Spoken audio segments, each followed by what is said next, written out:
Jacob Fatu, the Samoan werewolf, made an iconic debut on the latest episode of SmackDown, coming to the aid of Solo Sikoa and the rest of the Bloodline, and destroying Randy Orton, Kevin Owens, and the undisputed WWE Champion Cody Rhodes.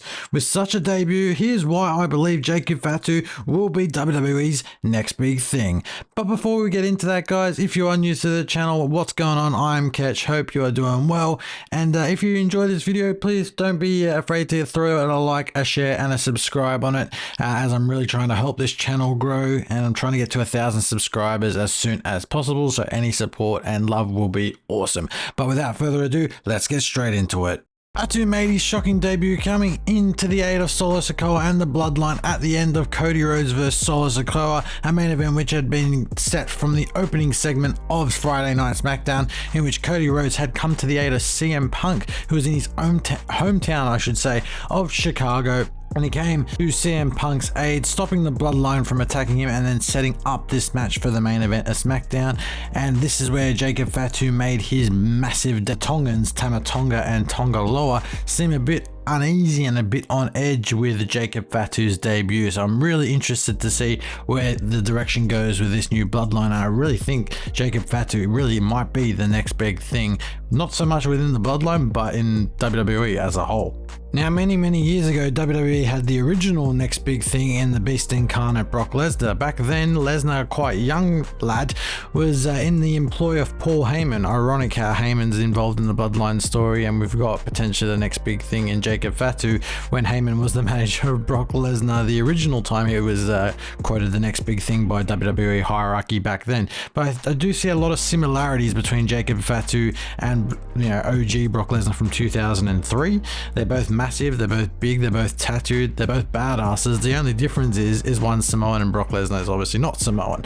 But I think the comparisons between the two are very eerie. I think Jacob Fatu is going to go on a similar style of run to Brock Lesnar. His style is going to go, his stock is going to go through the roof the next sort of 3 to 6 months. I think he'll go from being number 2 to Solo Sikoa and being a sort of a quiet source of leadership within the Bloodline. I don't think he'll do too much promo work, as they're sort of making Solo be that de facto leader for the Bloodline at the moment. And I think Fatu will sort of get to learn the ropes a bit more. But between Fatu, Tama Tonga and Tonga Loa, it provides the muscle for the Bloodline. And I think having Fatu there, who's probably a lot more pronounced in a wrestling ring than the likes of Tama Tonga and Tonga Loa, will not only give those two time to learn off him, but also give a little bit of time for Fatu to settle down and to understand how WWE works, having been in the New Japan pro wrestling scene for many years prior.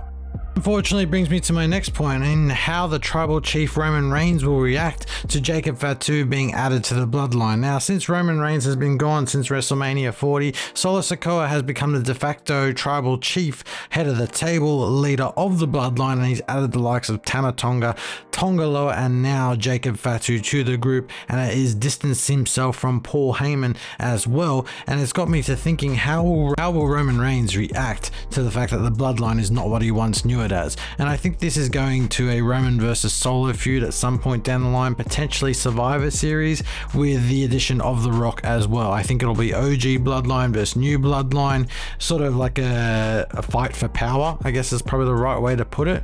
And I think Roman will gather his cousins, the Usos, Jimmy and Jay. Jay's been on a superstardom singles run, and Jimmy's been out of action since the night after Mania, when he was taken out by Solo Sikoa and the debuting Tama Tonga it was at the time. And I think those three will probably sort of recuperate and come back together and sort of have bridges to build, bridges to not only build but also to repair, as well, as their relationship sort of fell apart in the lead up to WrestleMania 40 and beyond.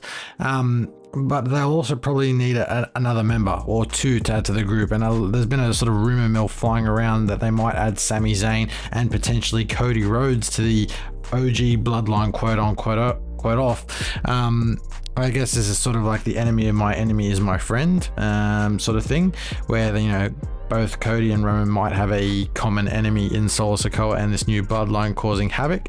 Obviously, Solo is being pigeonholed for a shot at the WWE Undisputed Championship at SummerSlam against Cody, and I think that'll be probably the right time for Roman Reigns to return as well. I think I mentioned that in a previous video as well. I think that'll be a generational return. It'll be a massive pop, not only for hardcore fans, but also for the casual fans, because Roman Reigns has really made wrestling what it is today, really. Without his almost 4-year-long title reign, I don't really think we get to WWE as it's known today, and so we really got to give him credit for that.